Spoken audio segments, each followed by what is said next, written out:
Bonsoir à toutes et à toutes. Bienvenue à la Villa Villemanzy. Alors je me présente donc Jean-François Debost. Moi je suis le directeur général du pôle Nucléaire Vallée et je suis ravi de vous accueillir ce soir. Alors peut-être quelques mots rapides sur le pôle. Donc le pôle Nucléaire Vallée existe depuis 12 ans. Nous sommes un organisme parapublic financé par l'État, les régions et puis les membres du pôle. Donc nous avons une délégation de services publics pour rendre des projets éligibles à des aides publiques. Le pôle est allé chercher depuis son existence environ 220 millions d'euros d'aides. Donc on peut couvrir jusqu'à 50% du coût d'un projet de R&D. Donc si vous avez des projets de R&D, je vous invite à vous adresser soit à Jean-Philippe, soit à Jean-Luc, qui vous accompagneront sur ce dossier. Alors cette soirée pour nous est une grande première à double titre. En premier lieu parce que c'est la première fois qu'on organise une soirée, un afterwork à Lyon, puisque le pôle est arrivé à Lyon très récemment, en septembre 2017. Et puis, une grande première pour nous aussi, parce que c'est le premier événement numérique que nous organisons au sein du pôle, puisque la commission numérique a été créée donc, au bureau du pôle en décembre 2017, à la demande du bureau du pôle, et donc notamment à la demande d'EDF, de Framatome et d'Orano. Voilà, donc c'est une grosse thématique pour nous qui va monter en puissance dans les mois, les semaines qui viennent. Et donc, je dirais, cette soirée est quelque part le point de départ de l'aventure du numérique. Voilà, je vais passer la parole rapidement à notre président de commission, Jean-Luc, qui va vous expliquer un petit peu la soirée. Et puis, je sais qu'après, Jean-Philippe dira quelques mots. En tout cas, merci pour tout. Merci d'être là. Je sais que certains d'entre vous sont venus de loin, puisqu'on a des Bordelais et des Parisiens ce soir. Et c'est un vrai plaisir de vous accueillir ici. Merci et bonne soirée. Ouais, bonsoir à tous et à toutes. Donc moi je m'appelle Jean-Luc Leutier. J'ai eu la promotion dans la nuit, là, parce que je suis devenu président de la commission numérique de Nucléaire Vallée. Je suis accompagné de Jean-Philippe Ballas, qui lui est directeur régional du pôle en région Auvergne-Rhône-Alpes. Nous on est très contents en fait de vous accueillir. Alors c'est un peu plus large que Paris en fait, parce qu'on a même quelqu'un de DF China qui est ici. Voilà, je ne sais plus trop où, enfin il est là. C'était très important pour nous justement que ça rayonne. On a des gens de Tours, on a des gens de Paris, on a des gens de Lyon, enfin un peu partout de la France. Vous allez le voir dans les présentations qui vont suivre, des gens qui sont dans des environnements complètement différents. Parce que quand on parle de numérique, en fait, on peut penser d'abord à des ordinateurs, mais c'est pas que ça. Il y a aussi une vraie problématique managériale d'accompagnement. Et quand moi je suis arrivé, ça fait un an que je suis arrivé, enfin de retour en région Auvergne-Rhône-Alpes, ça fait un an que je connais Nucléaire Vallée, parce que je ne connaissais pas avant Nucléaire Vallée. Et il nous a semblé avec Jean-Philippe que c'était important de faire quelque chose autour du numérique, notamment pour qu'on en parle et puis qu'on sache concrètement ce que c'est, le numérique, et quel est l'impact sur nos métiers aujourd'hui, sur les métiers demain. Donc la commission numérique, c'est ça un peu l'ambition, c'est qu'on connaît plutôt bien ce que c'est que la filière nucléaire. Alors chez EDF, plutôt le REP, réacteur à haute pression, il y a d'autres filières qui existent. Et le numérique, finalement, c'est une révolution au sein de cette filière. Et on n'est pas forcément tous formés, informés, et ça va très très très vite, puisque il y a quand même beaucoup de sujets qui éclosent chaque jour, et c'est difficile de se former. Donc ça, c'était l'ambition aussi de la commission numérique, qui est récente. On vous l'a dit, c'est à peu près moins de 6 mois, ça a commencé par quelques réunions, on est sur un rythme de réunions mensuelles. Au début, on s'est un petit peu cherché, c'est pourquoi, comment, qu'est-ce qu'on va y faire. On est plutôt sur un mode où on accueille tout le monde, ça va de la start-up au grand groupe. C'est du 1 pour 1. La parole d'EDF, elle ne vaut pas plus que celle que celle d'une start-up qui éclot. Ça tourne, on ne fait jamais les réunions au même endroit. La dernière fois, on a été accueillis chez FlexJob, par exemple, qui va se présenter, je crois, aussi après. Vous le verrez après dans le cocktail. Qui fait aussi quelque part du numérique, même si ce n'est pas forcément écrit tout de suite quand on lit sa carte d'identité. On essaye donc d'avoir un fonctionnement souple et agile. Il y a 6 mois, on n'existait pas. Dans 6 mois, on ne sait pas ce qu'on sera. On sera sûrement différent, on aura sûrement appris. On a beaucoup appris ces 6 derniers mois. Et puis je pense qu'on va beaucoup apprendre en collectif ce soir. Alors pour nous, c'était effectivement une certaine ambition, voilà, un certain pari. Au début, avec Jean-Philippe, quand on a commencé à regarder quelle salle on pouvait prendre, on a d'abord cherché une salle qui n'était pas trop chère. Et puis on s'est dit, oula, 60 personnes, Jean-Philippe m'a dit, c'est beaucoup. La preuve, non, c'est qu'on a refusé du monde, en fait. Et je crois qu'on est plus de 70 ce soir, en fait. D'horizons complètement différents. Deuxième pari, c'est à peu près équilibré. Donc c'est-à-dire qu'il y a une petite trentaine d'entreprises qui vont présenter, et il y a plus de 30 représentants des donneurs d'ordre. Et donc ça, c'est intéressant aussi. Parce que des startups qui parlent de startups, c'est intéressant. Mais par contre, des startups qui parlent aux grands groupes et des grands groupes qui les écoutent pour après essayer de faire en chose, de créer l'innovation. C'est un peu l'objet de ce soir, c'est mieux se connaître. Et puis peut-être qu'une brique élémentaire avec une autre brique élémentaire, ben, ça fait un plus beau projet que simplement une brique dans un coin. Donc c'est aussi l'idée, c'est que cette commission numérique, c'est un incubateur de projets numériques de la filière. On a labellisé via Nuclear Valley notre premier projet le mois dernier. Et alors il y avait eu bien sûr du travail en amont de la société, mais ça a été fait en 24 heures.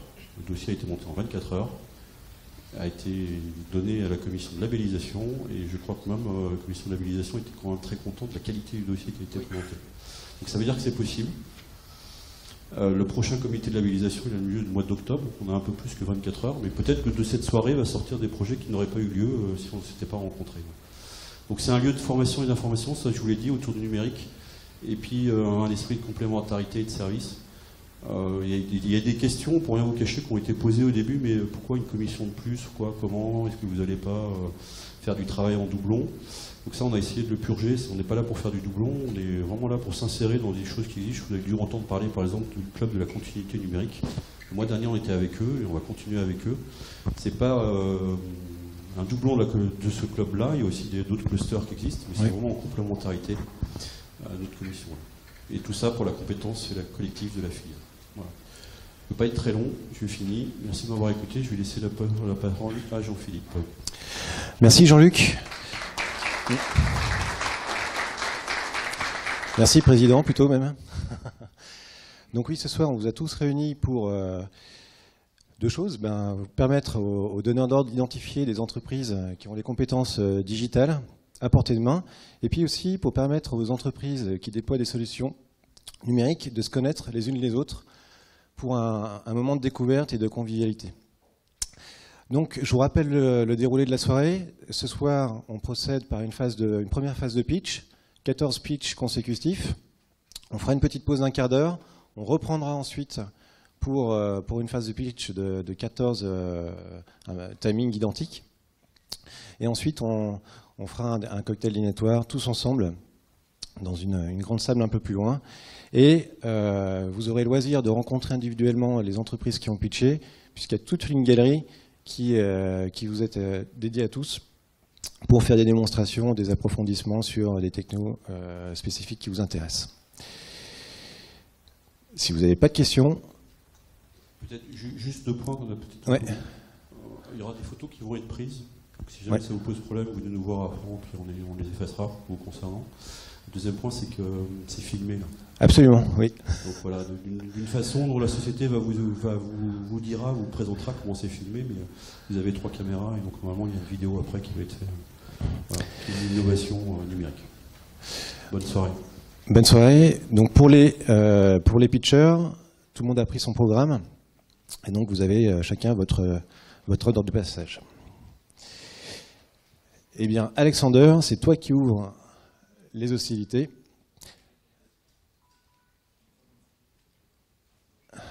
Voilà. En bas à droite. Droite et gauche pour reculer. Okay. Donc bonjour à tous. Oui, pour les pitchers, dernière précision. Sur l'écran, vous avez un chronomètre. Voilà. Ouais, il faut le remettre à 0. Donc vos fameuses 3 minutes qui vont se dérouler devant vous. Ok, donc bonjour à tous, je suis Alexander Bolton, directeur de Nucleus VR. Donc on est une start-up de 4 personnes basée à Lyon, à Confluence, et on développe une solution de réalité virtuelle et augmentée collaborative basée sur le principe du jumeau numérique. Donc c'est également un outil de communication. Donc le concept est de donner la main au client pour qu'il puisse créer lui-même son jumeau numérique à partir de données CAO. Donc les données CAO ou le scan 3D sont converties et simplifiées automatiquement pour fonctionner sur tous ces devices, donc réalité virtuelle, PC, réalité augmentée sur tablette et HoloLens. Et ensuite, le tout est synchronisé de manière à pouvoir faire, par exemple, des réunions de revue de projet collaborative, ce qu'on voit à droite, ou de la téléexpertise. Donc les gens peuvent se connecter ensemble à distance et communiquer comme si elles étaient ensemble sur le site ou sur le site qui n'a même pas encore été créé. Donc ensuite, une chose très importante dans notre technologie, c'est la collecte et le partage de données. Donc on le voit peut-être pas très bien sur les deux photos de droite, mais on peut coller des documents, donc des liens vers des fichiers PDF, des vidéos, des photos 360. Donc on peut faire éventuellement du reporting chantier ou des remarques sur une conception. Donc ce sera plus clair, là j'aurai une vidéo tout à l'heure que je pourrais vous montrer. Voilà, donc cette techno nous a permis de gagner en fait le concours innovation de l'Agence spatiale européenne il y a 2 semaines. Donc pour faire en fait de la télé-expertise entre les astronautes dans l'ISS et les équipes d'experts à terre. Parce qu'il faut savoir que l'ISS c'est évidemment une des machines les plus complexes existant, j'allais dire au monde, mais non, elle n'est même pas sur Terre. Et donc l'idée, c'est que les experts apparaissent devant les astronautes sous forme d'avatar, ils les voient sur HoloLens et ils peuvent discuter ensemble et régler les problèmes comme s'ils étaient ensemble. Donc pour des choses bien plus terre-à-terre, donc dans le domaine du nucléaire, on a eu la chance de pouvoir travailler sur le projet ITER, donc avec la société CEM. Donc notamment sur la mise en place des portes blindées. Donc c'est un chantier qui démarre incessamment sous peu. Sur CIGEO, RJH, tout un tas d'autres projets. Et voilà, donc encore 30 secondes. Mais voilà, merci pour votre attention. Et puis je vous invite tout à l'heure, je pourrais vous montrer 2 vidéos qui expliquent bien comment fonctionne la technologie. Merci beaucoup, Alexander, et félicitations pour ce prix fameux.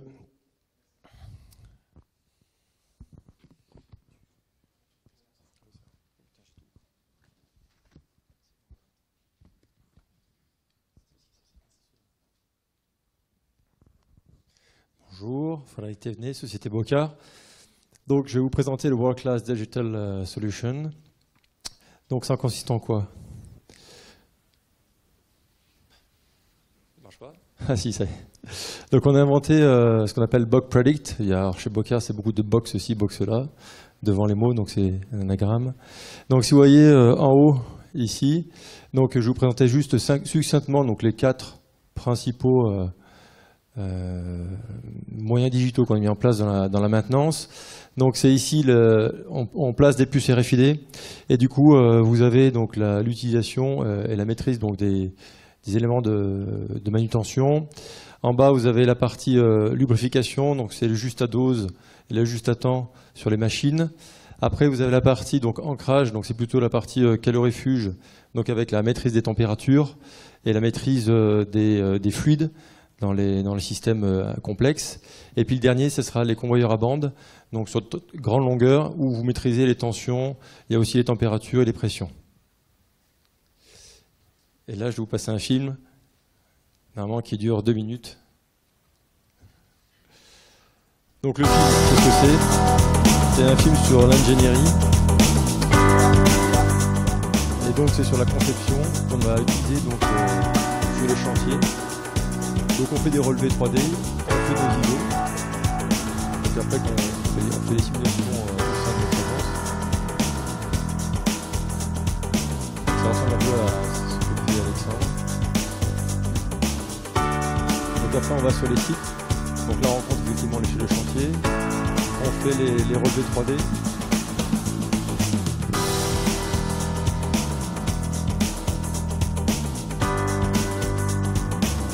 Donc là, effectivement, on installe différents ISO, on s'aperçoit qu'on est dans des blocs béton, donc on refait une nouvelle proposition.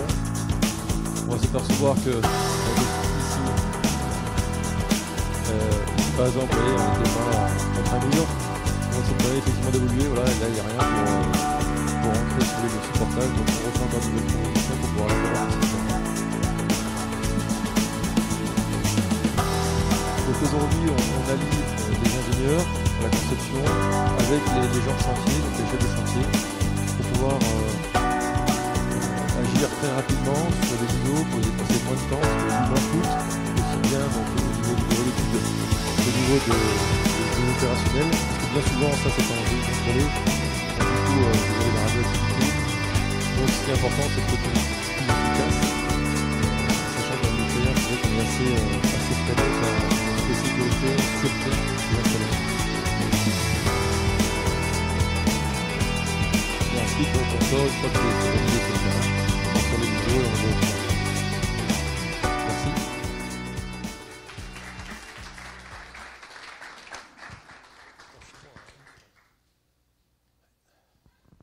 Jean-Pierre.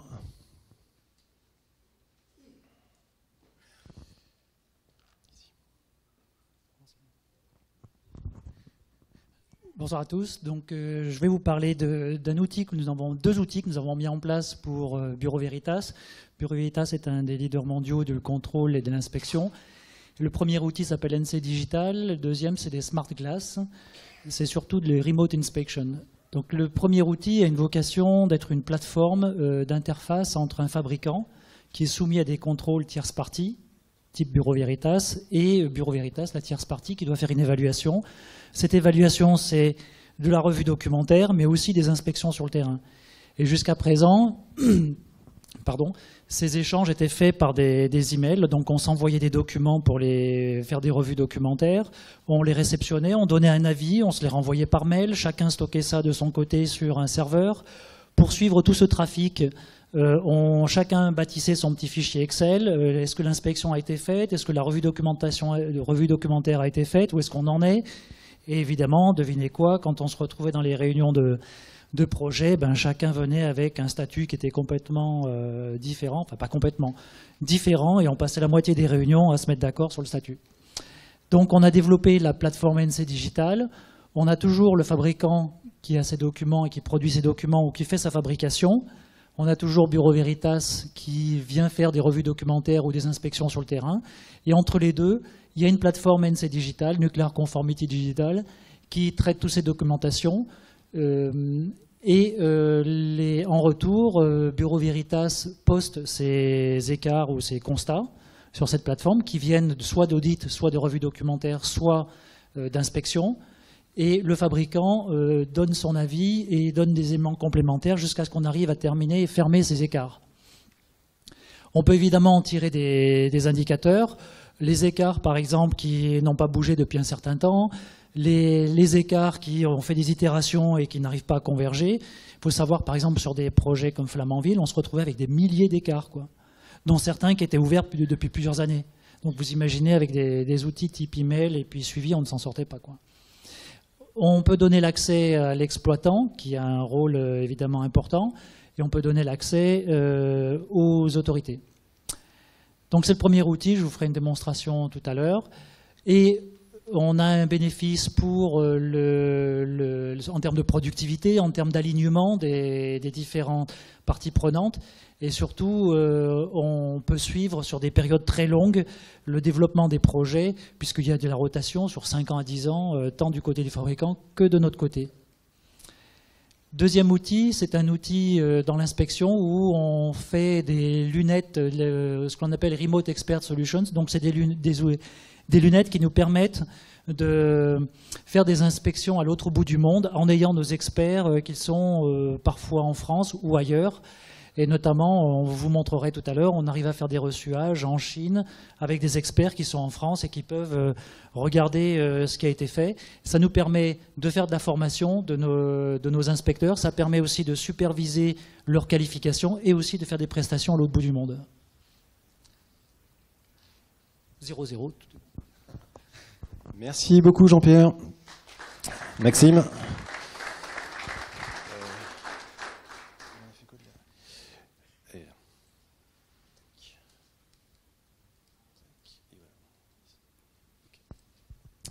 Bonsoir à tous. Je suis ravi d'être ici ce soir pour vous présenter la société ACOM, qui est une entreprise en constante évolution depuis ces dernières années, avec les solutions d'innovation qu'elle propose. Donc vous l'aurez compris, notre priorité aujourd'hui, c'est de réduire l'impact environnemental. L'environnement est un enjeu capital aujourd'hui pour toutes les sociétés à travers le monde. C'est des solutions connectées, de surveillance et de diagnostic. dans tous les métiers, marchés, automobiles, pour l'allègement des structures, pour des voitures toujours plus fiables et toujours plus silencieuses, ou alors l'aéronautique pour surveiller les couloirs aériens autour de nos aéroports ou de nos villes. Ceci étant, j'aurais pu vous présenter les compétences de ACOM pour les 6 thématiques de ce Digital Night, mais j'ai que 3 minutes, donc je vous présente les innovations. Je vais vous présenter tout à l'heure les innovations en lien avec l'énergie et le digital. Donc 50 années d'expertise autour de l'acoustique et la vibration, vous l'avez bien compris, c'est notre cœur de métier, mais c'est aussi le traitement de la qualité de l'air, la qualité de l'eau, l'alignement laser pour le maintenance en conditionnement opérationnel des machines tournantes, et puis l'analyse mécanique et dynamique qui consiste à caractériser les matériaux comme le caoutchouc ou le composite. Ces données sont mesurées sur site grâce à traitement de données, des algorithmes avancés, ce qu'on appelle le big data. Donc c'est des données qui sont traitées par nos data scientists et nos experts de R&D ainsi que nos experts métiers. Des cas concrets, donc en fait, vous nous connaissez plutôt sous le nom de 01 dB Metravib, qui a commencé en 1968 par la discrétion acoustique des sous-marins. Puis nous avons lancé le produit Pilar, qui fait aujourd'hui la fierté du groupe ACOM, qui permet aujourd'hui de géolocaliser les tirs de sniper sur les territoires, sur les opérations militaires. Un cas dans le milieu nucléaire qui permet de remplacer les crayons combustibles dans les réacteurs nucléaires, de faciliter l'extraction des thermopoupes, cette fois-ci par la méthode vibratoire. On utilise la méthode vibratoire pour remplacer les thermocouples. L'industrie 4.0, c'est le développement de capteurs intelligents, sans fil, pour maintenir en condition opérationnelle vos équipements et prédire vos machines industrielles afin de réduire les coûts et donc les consommations énergétiques. Et puis un dernier point, donc sur le digital. Aujourd'hui, vous voyez une plateforme pétrolière. On est capable de comprendre via les métamodèles et les données qui sont traitées en interne grâce au mouvement de cette plateforme, si le riser qui est à 2 km de profondeur sous l'eau, si au bout de ce riser de forage, des apparitions de fissures ou de fuites peuvent apparaître. ACOM, vous l'aurez compris, entreprise lyonnaise, internationale. L'innovation est au cœur de notre priorité, voilà, pour répondre aux enjeux technologiques de demain. Merci de votre attention.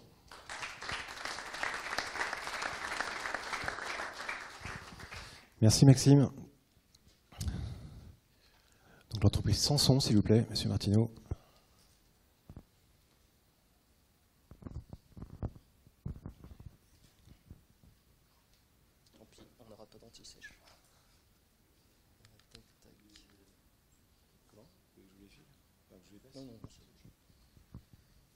Donc, bonsoir à tous, Laurent Martineau du groupe Sanson. Donc l'entreprise Sanson est une entreprise qui travaille dans l'instrumentation process. Plus particulièrement, on fait de la robinetterie industrielle. Donc aujourd'hui, Sanson, c'est un chiffre d'affaires de 670 millions d'euros. C'est 4200 personnes réparties dans le monde entier. Donc Sanson s'intéresse depuis longtemps à l'industrie 4.0 et c'est pour ça que nous avons mis en place il y a quelques années la cellule SAM pour Samson Asset Management. Donc la cellule SAM a 3 objectifs. Le premier objectif, c'est d'ouvrir davantage nos données vers le client via l'utilisation de la réalité augmentée et via une intégration plus poussée dans les maquettes numériques des clients. Le deuxième objectif est de travailler à l'optimisation de notre production via le déploiement de la cobotique sur nos sites de production et via l'utilisation de l'impression 3D à fin de production, non à fin de prototypage. Et notre dernier objectif est d'aider nos clients à optimiser leurs process et d'aider nos clients à réduire leurs coûts de maintenance. Pour ce faire, nous avons mis en place la solution SAM Digital, qui est aujourd'hui une solution effective et qui a fait ses preuves industriellement depuis 1 an. Donc, qu'est-ce que c'est que la solution SAM Digital? C'est d'abord des produits connectés. Et quand je parle de produits connectés, je parle des produits Sanson, mais aussi des produits d'autres fabricants et aussi d'autres types de produits, par exemple de la débimétrie, des pompes, des capteurs de tout genre. SAM Digital, c'est aussi connecter les produits et les méthodes de communication. Donc nous savons travailler avec les protocoles industriels actuels, mais nous travaillons aussi en parallèle Sur les protocoles du futur, nous faisons partie notamment d'un groupement d'industriels avec des gens comme ABB, Krohn, Andres, Siemens, et nous travaillons sur l'APL, qui se veut être l'Internet industriel du futur pour avoir un protocole plus ouvert, plus rapide, plus fiable. Le dernier axe de SAM Digital, c'est donc le traitement des données et la transformation des données en informations. C'est là le véritable défi. L'industrie 4.0, c'est remonter des quantités de données énormes. Il s'agit de les rendre pertinentes.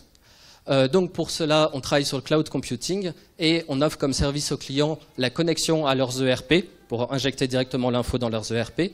On offre la possibilité de visualiser les données de manière personnalisée et on offre de l'analyse de données via des intelligences artificielles, notamment avec l'aide de startups que nous avons intégrées récemment comme Precognize, que vous connaissez peut-être parce qu'ils viennent de gagner le World Economic Forum Award pour la technologie la plus innovante pour l'industrie 4.0. Voilà, ils font de la maintenance préventive assistée par intelligence artificielle. Bonne soirée. Merci beaucoup, Jean-Charles.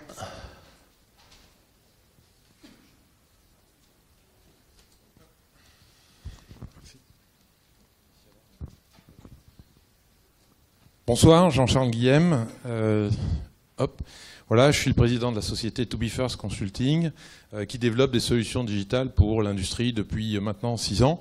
Et donc je vais vous présenter notre dernière nouveauté qui est donc une plateforme collaborative qui s'appelle Industrie 4.0 Smart Platform et qui a pour objectif de permettre à différentes entreprises de travailler ensemble en mode collaboratif tout en protégeant la propriété intellectuelle, en assurant la gestion des données, en posant la possibilité de faire des scénarios et en mesurant la création de valeur de ces projets collaboratifs.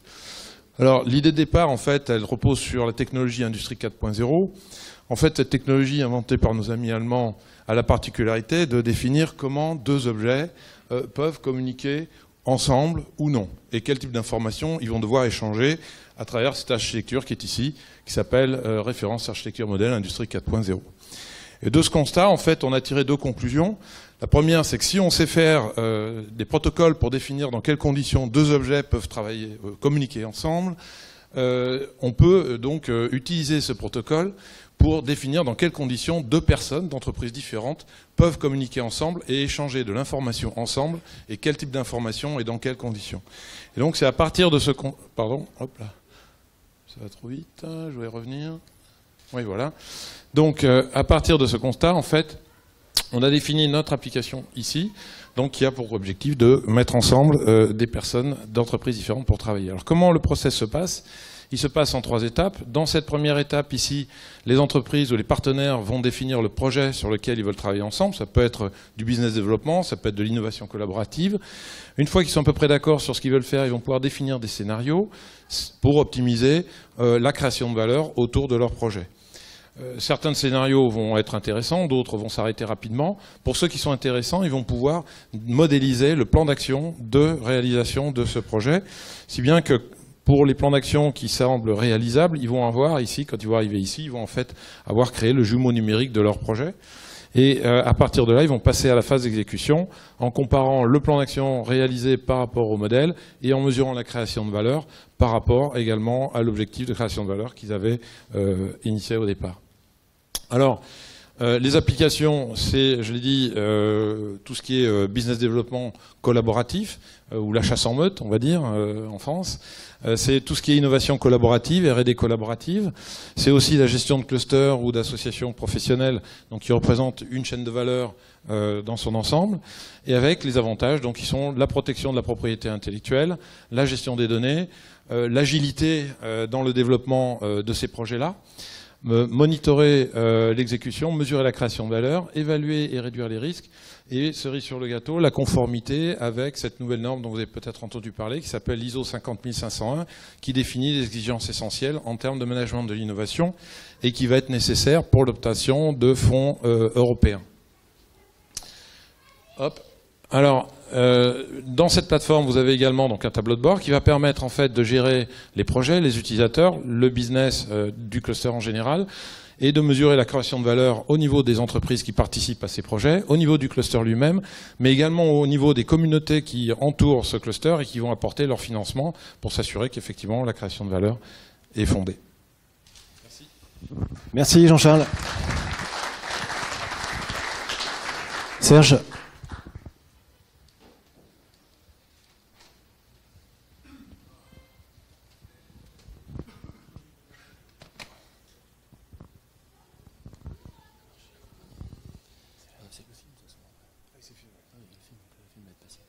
Bien, bonjour à tous, je m'appelle Serge Pérez, je suis responsable du développement dans la société Prima France et pour respecter les 3 minutes, parce que je suis très bavard, on va passer un film, et donc on sera dans les temps.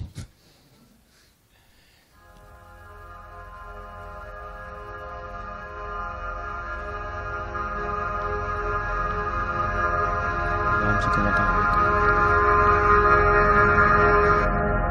Bien, ce qu'il faut se rappeler, c'est que depuis l'origine du monde, en fait, on a toujours été dans une situation où il fallait conquérir ou inventer ou innover.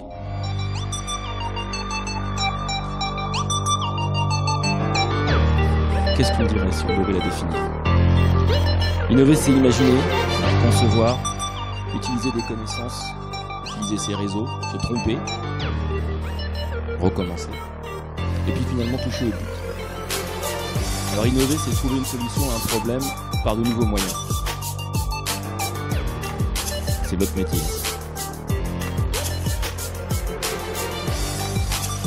Le nôtre, en fait, c'est celui de vous accompagner. Pour vous aider à garder le cap, pour vous aider à continuer à inventer. Car, ce qui est important, c'est voir son problème et en résoudre une partie. Alors, à travers des méthodologies relativement éprouvées à la mesure de vos enjeux, on se propose de pérenniser vos forces et de renforcer vos points d'amélioration. Il faut prévoir, dans votre métier, vous anticipez, vous planifiez, vous mesurez la progression aussi de tous vos projets, gérer des scénarios de travail, il faut bien entendu communiquer, et donc pour ça il faut voir ce que fait l'autre, comprendre ce que fait l'autre, et être en situation de pouvoir interagir. Ce qui est important aussi, il y a des gens qui en ont parlé tout à l'heure, c'est de faire ce qu'on appelle de la prévention. Qu'est-ce qu'on est amené à faire? On a besoin de sécurité. Et la réalité virtuelle, ça permet de réduire les abstractions et de donner les moyens à chacun de comprendre et de voir ce que l'autre fait. On évite les erreurs de compréhension, on réduit les gaps, comme on dit, et on offre les moyens véritablement de pouvoir édifier, construire, assembler dans un ordonnancement qui soit le mieux possible et qui corresponde à ce que vous avez envisagé et planifié.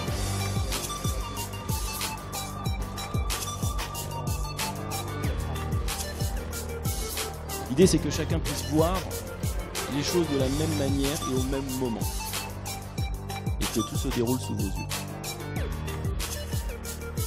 Ces éléments-là que vous voyez sous les yeux, c'est une pyramide d'expertise qu'on propose de vous offrir.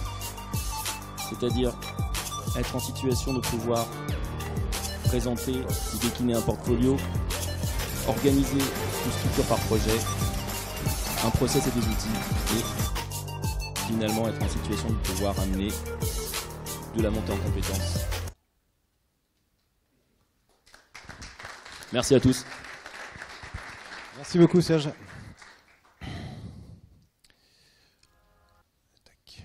Luc.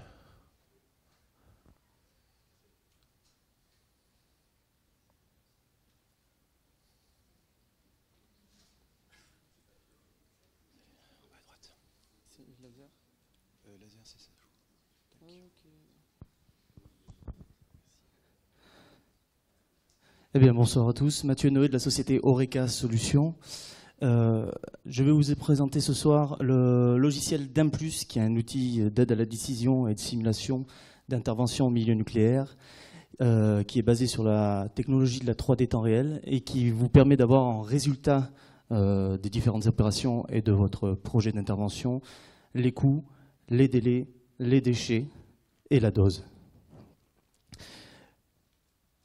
Les gains constatés par rapport aux différents projets qu'on a pu réaliser avec notre propre logiciel sont de 20% sur les coûts et de plus de 50% sur les risques. Alors, c'est un outil de simulation, il vous permet de vérifier accessibilité, faisabilité pour les interventions, donc accessibilité bien sûr physique et radiologique évidemment, puisque vous pouvez caractériser tout votre environnement avec vos données radiologiques et vos données physiques. Par exemple ici vous voyez une cartographie 3D dans la zone jaune. Vous avez ici la dose en temps réel avec l'avatar. Donc ce que l'on va faire, c'est qu'on va avoir une série d'opérations qui va être en fait votre scénario avec les différents résultats pour chaque opération et ensuite les résultats globaux. En fonction de ces résultats, vous pouvez maintenant essayer une stratégie alternative. Ici, ça sera de mettre des écrans radiologiques. On voit de suite que la cartographie 3D évolue et maintenant on rajoute de l'eau dans la cuve. On peut faire maintenant une stratégie scénarisée au contact, les mêmes séries d'opérations, et ensuite comparer 2 à 2 ces stratégies-là.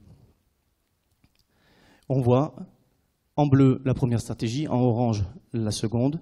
On voit très clairement que la seconde est bien meilleure au niveau des coûts et de la durée. Au niveau des déchets, vous voyez qu'il y a un peu plus de déchets dus à l'écran radiologique et aux effluents évidemment. Et maintenant que vous avez trouvé votre bonne stratégie, ce que vous pouvez faire, c'est l'optimiser en essayant de voir de combien de pourcents vous pouvez remplir la cuve et gagner également sur les déchets tout en gardant une dose correcte. D'un plus vous permet également d'avoir une surcouche du BIM. On peut récupérer les données issues de logiciels de BIM, faire de la gestion de configuration, rajouter des données de coûts, de déchets, de radiologie, etc. Et enfin, pour finir, ce qui a été annoncé la semaine dernière au WNE, Horeca Solutions est devenue filiale du groupe EDF. Et nous avons eu la chance et l'honneur de gagner le prix de l'Award de l'innovation à ce même salon. Je vous remercie.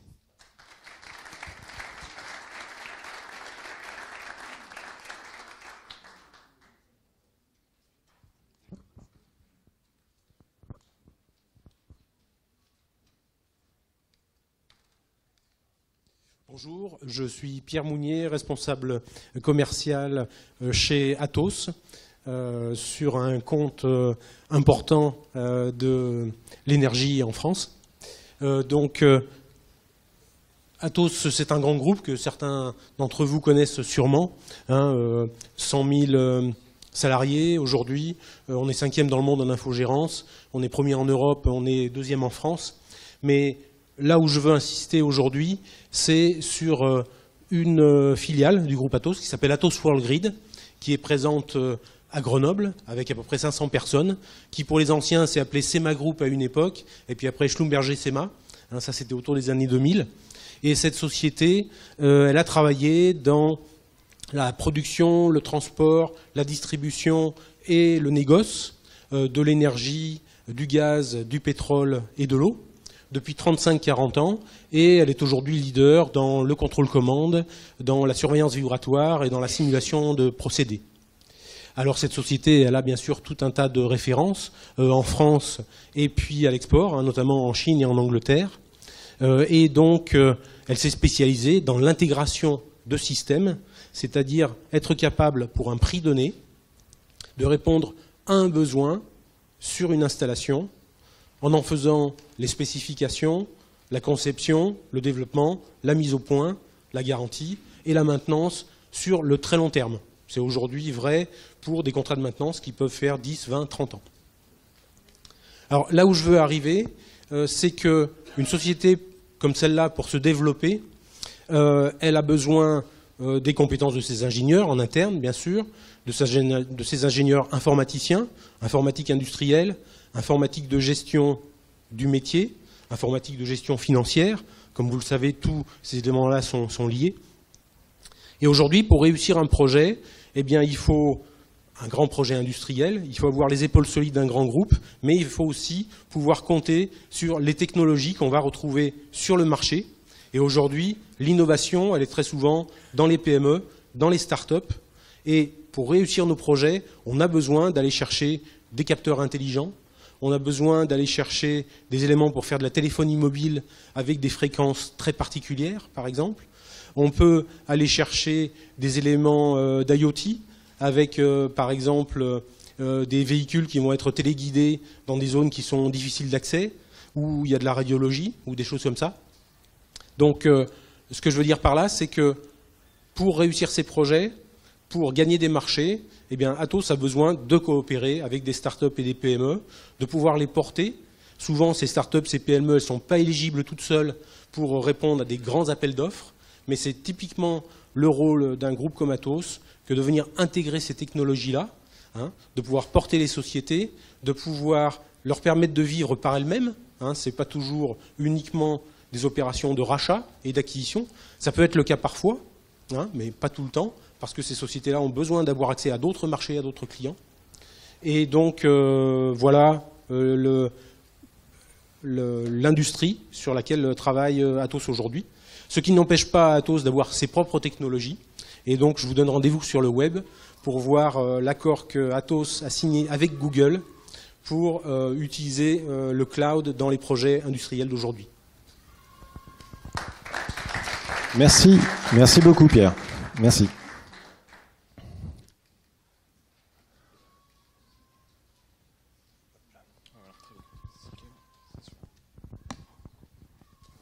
Bonjour à tous, Laurent Gosselin, Société CGI. Donc pour ceux qui ne connaissent pas, CGI c'est une ESN d'à peu près 1000 personnes en région ici et 10 000 personnes en France. Et nous avons développé une application Maeva, donc c'est une solution digitale d'expertise et d'assistance vidéo assistée qui permet, qui intervient notamment dans les domaines les plus complexes de la maintenance. On intervient surtout dans 2 cas d'utilisation, notamment dans le cas d'un technicien, d'un opérateur de maintenance qui va pouvoir avoir une meilleure connaissance du produit et des actes de maintenance à réaliser, tout en limitant le déplacement des experts à travers le monde, et aussi notamment dans le cas des centres de commandement, dans le cas de la gestion de crise. Je vais vous passer une vidéo, ce sera plus simple pour que vous compreniez tous.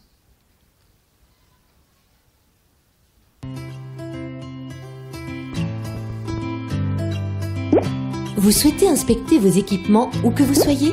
Réduire les délais et coûts de diagnostic et de traitement d'incidents? Améliorer la disponibilité de vos experts? Vous avez besoin d'apporter plus de collaboration au sein de vos équipes? Maeva est une plateforme collaborative d'assistance et d'expertise vidéo assistée qui permet d'accélérer la résolution de vos problématiques terrain et d'améliorer la collaboration de vos équipes à distance. Dotées d'une large palette d'outils collaboratifs, les salles de réunion virtuelles facilitent le partage sécurisé de documents, d'applications, de photos et de flux vidéo en temps réel. Elles offrent aussi la possibilité d'assister les équipes terrain grâce à des instructions en réalité augmentée. Maeva accroît ainsi la disponibilité et la réactivité de vos experts tout en réduisant vos coûts d'intervention sur le terrain. Plus encore, elle améliore la collaboration de vos équipes projets où qu'elles soient localisées grâce notamment à la digitalisation des méthodes et outils de management visuel. Accessible depuis n'importe quel terminal, Maeva offre par sa simplicité d'utilisation une prise en main rapide et efficace. Contrôle qualité, fabrication industrielle, maintenance opérationnelle ou gestion de projets complexes, mobilisez toute l'expertise dont vous avez besoin en un clic avec la solution Maeva de CGI. Voilà, si vous avez plus de questions, n'hésitez pas à venir nous voir. Merci. Merci Laurent. Patricia.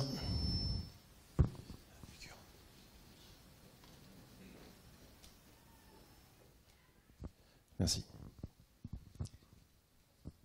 En fait, il n'y a qu'à lancer l'animation. Bonsoir à tous, je suis Patricia Blais, Société CS. Donc, c'est pas Hassan Hazard qui va intervenir ce soir. CS, nous sommes concepteurs et intégrateurs de solutions pour systèmes critiques. Et nous sommes acteurs majeurs dans le secteur du nucléaire, notamment tout ce qui est contrôle commande, cybersécurité, PLM, GED, simulateur, et enfin code de calcul scientifique et simulation. Plus précisément, dans la partie simulation, nous développons le code de calcul et ceux de nos clients. Et nous sommes spécialisés dans la gestion des données, CAO, documentation et donner de la simulation. Donc l'exemple que vous voyez là, c'est une jumelle numérique simulation qui est basée sur le code accident grave ASTEC, qui est développé pour l'IRSN, et donc c'est une maquette CAO de type EPR. Donc là, vous allez voir deux séquences, une séquence en fonctionnement normal et une séquence accidentelle. Là, vous voyez le fonctionnement normal qui montre les mouvements de l'eau à travers le circuit primaire.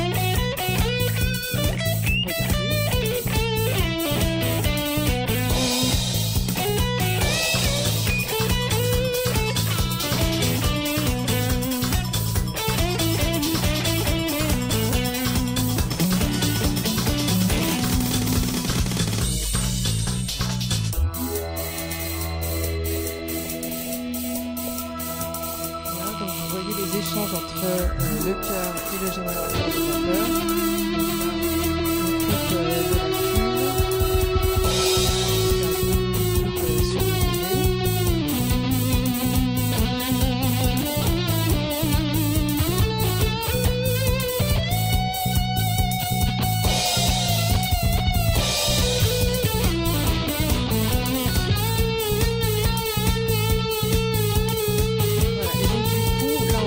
sur la séquence accidentelle.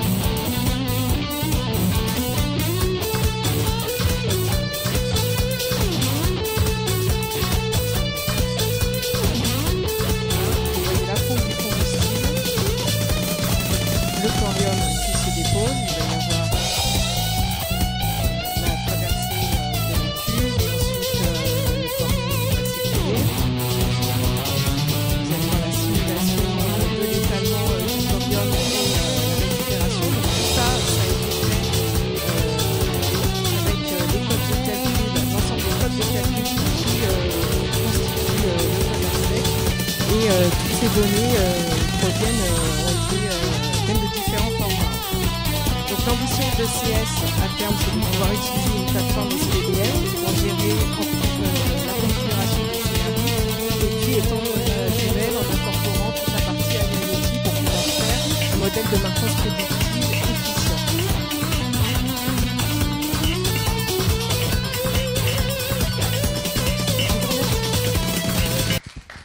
Merci beaucoup Patricia.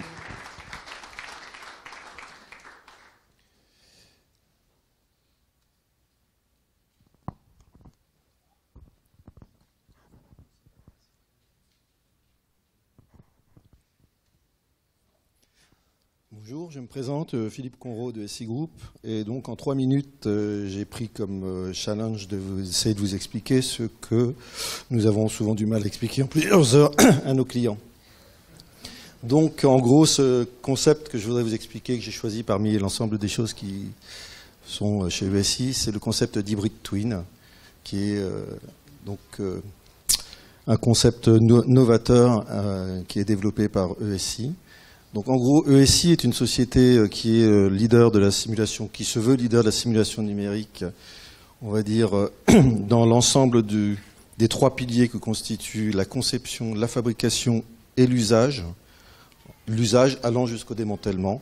Et donc pour mettre en œuvre cette vision globale des choses, nous avons, dans le domaine de la simulation numérique, innové en inventant le concept d'hybrid twin. Donc ESI, on va dire, est une société de 1200 personnes, je ne sais plus combien, 150 millions de chiffre d'affaires, présente dans 40 pays. Elle a 40 ans d'existence et s'est construite par le rachat successif de différentes sociétés. Et donc nous sommes à Lyon en ayant racheté Sistus International, qui était la division informatique de Framatome, qui développait le code Sistus.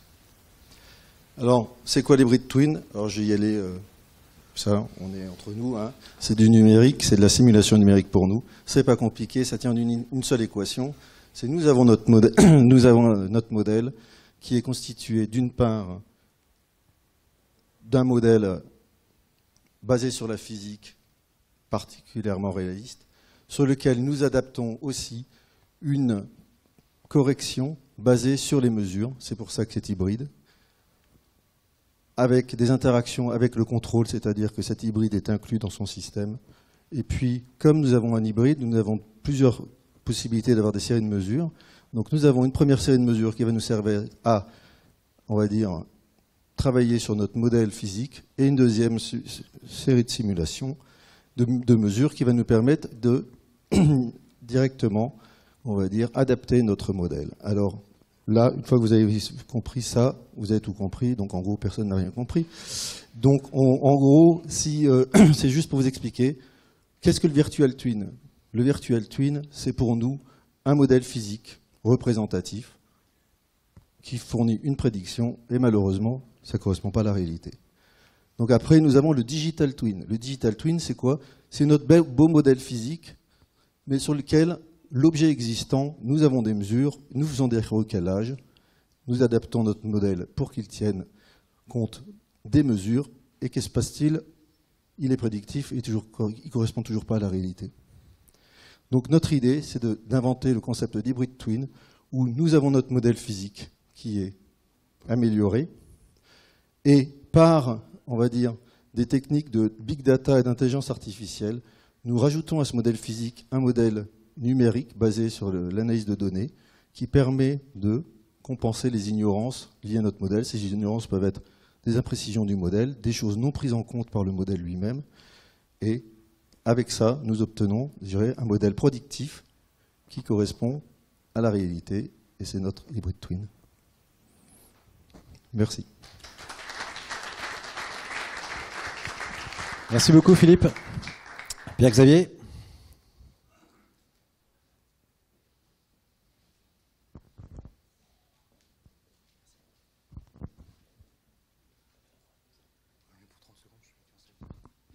Bonsoir à tous, Pierre-Xavier, je suis responsable de marché énergie pour Thales. Ce soir, on va faire un petit focus sur une solution qu'on a développée pour nos clients qu'on accompagne dans leur transformation numérique. Une plateforme d'acquisition et d'exploitation sécurisée de grands volumes de données à des fins d'optimisation, de production et de maintenance prédictive. Je vous laisse plutôt regarder la vidéo, ce sera encore plus clair.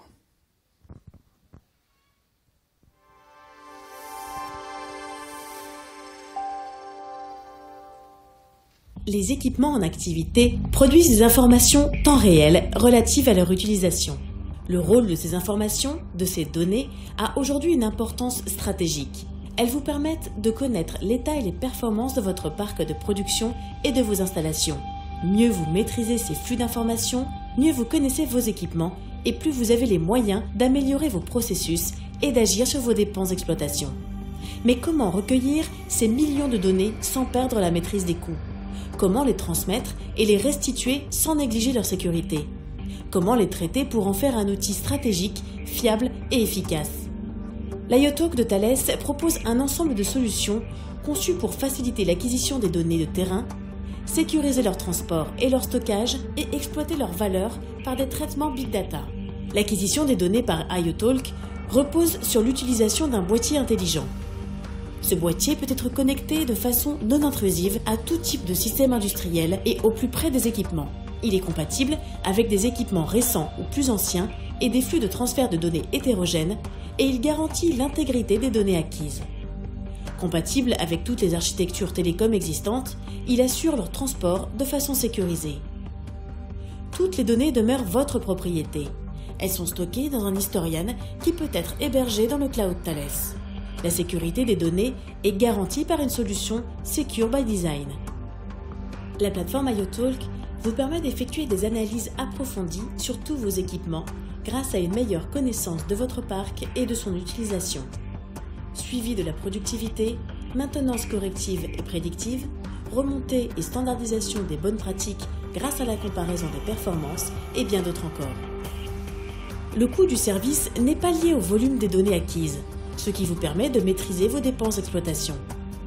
Produisez plus en optimisant la performance de vos équipements, produisez mieux en anticipant les opérations de maintenance. Avec l'IoTalk, libérez vos données. Voilà, donc je reste à votre disposition à l'issue de tous ces pitchs pour en discuter plus amplement si vous avez des questions. Merci. Merci beaucoup Pierre-Xavier. Ok, Sylvain. Okay. Welcome. Alors bonjour à tous, je m'appelle Sylvain Cubizol, je suis Digital Business Developer pour une PME qui s'appelle Mecasem, une PME alsacienne mais aussi présente à Lyon, à Chassieux. Pour être précis, on a 3 métiers, les essais industriels, la métrologie et on est aussi fabricant d'équipements sous pression. Donc on est une PME, mais une PME vraiment très tournée vers l'innovation, à tel point qu'on a créé en janvier un nouveau logo et une nouvelle activité qui est Digital Connection by Mecasem, et sur laquelle on travaille en R&D et en commercialisation de produits digitaux. Je vais vous en présenter 2 aujourd'hui, qui sont Myself Control et I Found It, qui sont nos 2 innovations 2018. Myself Control, c'est une solution de gestion documentaire de soudage digitalisé. Donc en fait, toute la base documentaire de soudage, pour ceux qui connaissent, c'est quelque chose d'assez lourd à gérer, d'assez technique et d'assez complexe, sur lequel on a la possibilité de perdre énormément d'informations et surtout beaucoup de temps. Donc cette application, elle est assez ergonomique et assez simple, et en 4 blocs, elle permet en fait de gérer toute la base documentaire.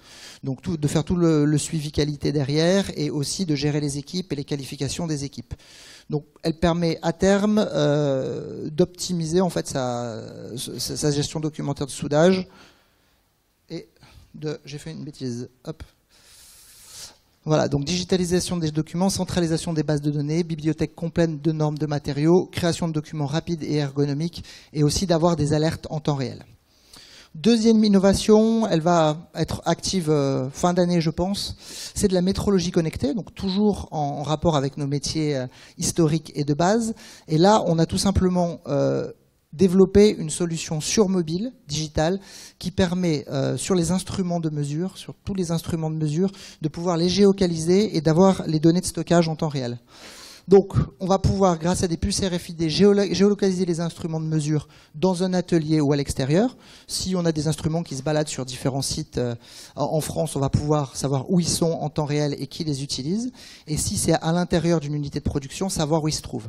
On a calculé qu'on perd entre 15 et 30 minutes par personne en général sur du contrôle qualité à chercher des outils par jour.